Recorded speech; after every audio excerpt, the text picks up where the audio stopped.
தமிழகத்தின் நிரந்தர முதலமைச்சர் அவர்களுடைய வாழ்த்துக்களோடும் தமிழக வெற்றி கழகத்தின் பொதுச் செயலாளர் மாண்புமிகு அமைச்சர் என் ஆனந்தண்ணன் அவர்களுடைய வாழ்த்துக்களோடு தமிழக வெற்றி கழகத்தில்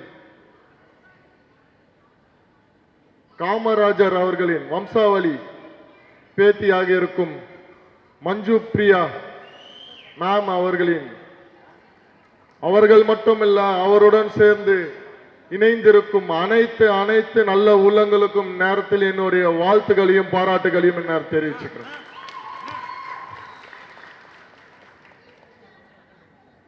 மற்றும் இங்க சிறப்பு அழைப்பாளராக வந்து கலந்திருக்கும் மாவட்ட கழக இணை செயலாளர் விஜய் தியாகு அவர்களுக்கும் மாவட்ட பொருளாளர் என் வி ராஜேந்திரன் அவர்களுக்கும் மாவட்ட செயற்குழு உறுப்பினர் ஜேம்ஸ் அவர்களுக்கும் மாவட்ட வழக்கறிஞர் பிரவீன்குமார் அவர்களுக்கும் மாவட்ட மருத்துவர் அணி அமைப்பாளர் சரவணன் அவர்களுக்கும் மற்றும் மாவட்ட நிர்வாகிகள் இந்த நிகழ்ச்சியை சீரும் சிறப்புமாக தலைமை ஏற்றி நடத்தி கொண்டிருக்கும் ஆற்றல் மிகு பகுதி கழக செயலாளர் எம் பிரவீன்குமார் அவர்களுக்கும் மற்றும் சிட்லப்பாக்கம் பகுதி செயலாளர் யோகேஷ் அவர்களுக்கும் செம்பாக்கம் பகுதி கழக செயலாளர் அகிலன் அவர்களுக்கும் இந்த நிகழ்ச்சியில் மேடையில் அமர்ந்து இருக்கும் அனைத்து தமிழக வெற்றி கழகத்தின் நிர்வாகிகள் மற்றும் இங்க இன்னொரு சிறப்பு விருந்தினராக வந்திருக்கும் மரியாதைக்குரிய கான்ஃபெடரேஷன் பேரவையினோட செல்வராஜ் அண்ணன் அவர்களுக்கும் மற்றும் தளபதி நெஞ்சில் குடியிருக்கும் உங்கள் அனைவருக்கும் என்னுடைய முதற்கண் வணக்கத்தை நான் தெரிவித்துக் கொள்கிறேன். அதாவது எங்களுடைய கொள்கை தலைவரான ஒருவரான காமராஜர் அவர்கள், கல்வி கண் தன்ன காமராஜர் அவர்கள், அவர்களுடைய வம்சாவளி பேத்தியான மஞ்சு பிரியா மேம் இருக்காங்கல்ல, அவங்களும் இன்னைக்கு ஒரு தனியார் கல்வியை வச்சுக்கிட்டு அங்க இருக்கிற நிறைய குழந்தைகளுக்கு ஃப்ரீயான எஜுகேஷன் கொடுத்துட்டு இருக்காங்க. அதுல இங்க எத்தனை பேருக்கு தெரியும் தெரியல. அது மட்டும் இல்லாம என்ன அவங்க ஸ்கூலுக்கு வந்து ஸ்போர்ட்ஸ் டேக்கு கூப்பிட்டு இருந்தாங்க. அங்க இருக்கிற பசங்களெல்லாம் பார்த்தா ரொம்ப டேலண்டா இருந்தாங்க. சிலம்பம், அதாவது மற்ற எக்ஸ்ட்ரா கரிக்குலர் ஆக்டிவிட்டிஸ் நிறைய பண்ணாங்க.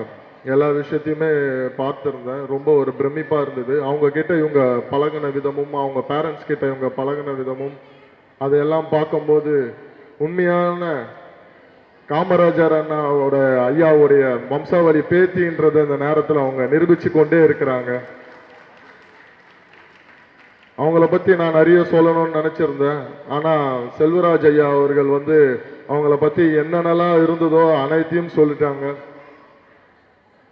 ஸோ இந்த மாதிரியான ஒரு நிகழ்வுலாம் ஏற்படுறது ஒரு பெரிய அரிதான ஒரு விஷயம். அதுவும் நம்ம கொள்கை தலைவர் ஒருத்தர் குடும்பத்துல இருந்து வராங்கன்னா அது நான் சாதாரண விஷயமா. ஆனா அவங்க பாட்டுக்கு சைலண்டா அவங்களோட ஒர்க் எல்லாம் பார்த்துக்கிட்டு இன்னைக்கும் நிறைய பேருக்கு நிறைய உதவிகளை செஞ்சிட்டு இருக்காங்க. இந்நேரத்தில் அவங்க எங்க தமிழக வெற்றி கழகத்தில் இணைஞ்சதற்கு மிகப்பெரிய நன்றிகளையும் பாராட்டுகளையும் தெரிவிச்சுக்கிறோம். இந்த மாதிரி இன்னைக்கு வந்து பாத்தீங்கன்னா நம்ம தமிழக வெற்றி கழகத்தின் பனையூர்ல இருக்க அலுவலகத்துல சனிக்கிழமை ஞாயிற்றுக்கிழமான கூட்டமாக ஆயிரக்கணக்கான கூட்டமாக மாற்று கட்சியிலிருந்து வந்து இணைஞ்சுக்கிட்டே இருக்காங்க. தலைவர் ஒரு ஆட்சி தான் இந்த மாற்றத்திற்கான ஒரு பெரிய சாட்சி. சோ என்னன்னா இந்த மாதிரியான ஒரு உண்மையான நேர்மையான ஆட்சிய மக்கள் வந்து இன்னைக்கு பார்த்து புரிஞ்சுக்கிட்டாங்க. மாற்று கட்சியிலிருந்து வராங்க, தன்னால்வரெல்லாம் வந்து நிறைய பேர் வந்து சேர்றாங்க. எப்படிடா இந்த ஆட்சியை வீழ்த்தலாம்னு சொல்லிட்டு இனிக்கும் வந்து திமுக வந்து என்னென்னலாம் குறைகளை கண்டுபிடிக்க முடியுமோ ஒண்ணுமே இல்லாத விஷயத்தை எப்படா பூகம்பம் மாதிரி கலப்பி விடலான்ட்டு என்னென்னமோ பண்ணி பார்த்துட்டு இருக்காங்க. தலைவர் அவர்கள் வந்தாங்க, வந்த உடனே முதல் கையெழுத்தாக 200 யூனிட் இலவசம்னாரு. அடுத்ததாக மக்களுக்கு பாதிக்கும் இடத்துல இருக்கிற 717 ஒயின் ஷாப்பை இமிடியேட்டா மூடினாரு.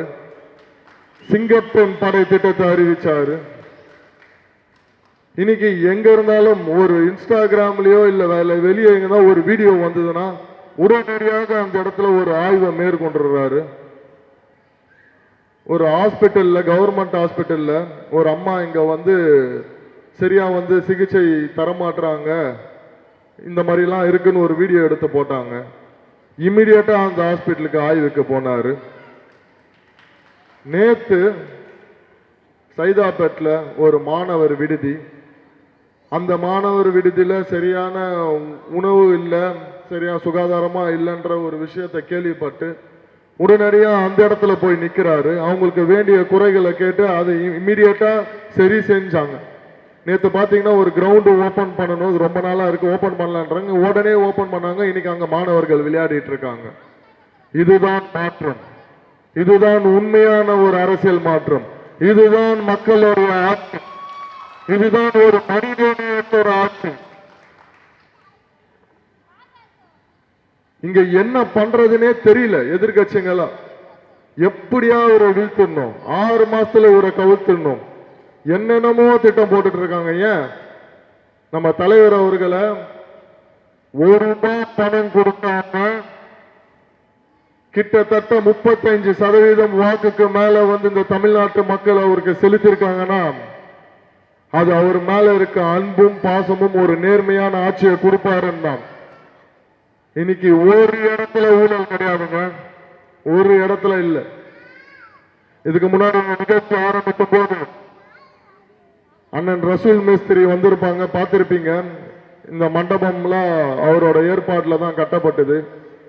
அன்னைக்கு நான் அவர்கிட்ட சொன்னேன், ஒரு கிளீன் தாம்பரத்தை உருவாக்கும், கரப்ஷன் இல்லாத ஒரு தாம்பரத்தை உருவாக்கும்ன்ட்டு.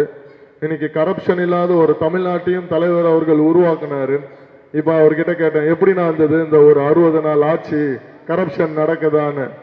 அண்ணன் வந்து போகும்போது சொல்லிட்டு போனாங்க, உண்மையாவே இதெல்லாம் ஒரு பெரிய மாற்றம், ரொம்ப சந்தோஷமா இருக்கு தம்பி, இதே மாதிரி இருந்துச்சுன்னா மக்கள் எப்பவுமே உங்க பின்னாடி தான் இருப்பாங்க அப்படின்ட்டு. அதெல்லாம் இன்னைக்கு அவர் பண்ணவே முடியாதுன்னாரு. இன்னைக்கு அவர் வாயாலேயே ஒரு வார்த்தை வருதுன்னா அதுதான் தமிழக வெற்றி கழகத்தின் தலைவர் அவர்கள் ஜோசப் விஜய் அவர்கள். இதற்கப்புறம் என்ன செய்யறது ஏது செய்யறதுன்னே தெரியாம பல பேர் சுத்திட்டு இருந்தாலும் அவங்களெல்லாம் நம்ம கண்டுக்காம நம்ம என்ன செய்ய போறோம்ன்றதை மட்டும் தான் நோக்கி போயிட்டு இருக்கணும். இன்னைக்கு என்னதான் இருந்தாலும் சட்டமன்ற உறுப்பினராகி அமைச்சரே ஆகினாலும் கீழே இருக்க சில அடிப்படை வசதிகளை செய்து முடிக்க முடியல. என்ன காரணம்னா அங்க கவுன்சிலர்களா உட்காந்துட்டு அவங்க ஒரு அரசியல் பண்ணிட்டு இருக்காங்க. ஸோ நீங்க எல்லாருமே இன்னைக்கு இணைஞ்சிருக்கீங்க. அனைவரும் ஒன்று சேர்ந்து வருகின்ற மாநகராட்சி எலெக்ஷன்ல தலைவர் அவர்கள் யாரை கை காட்டுறார்களோ அவர்களை பெருவாரியான வாக்கு வித்தியாசத்தில் ஜெயிக்க வைக்க வேண்டியது நம்மளுடைய கடமை.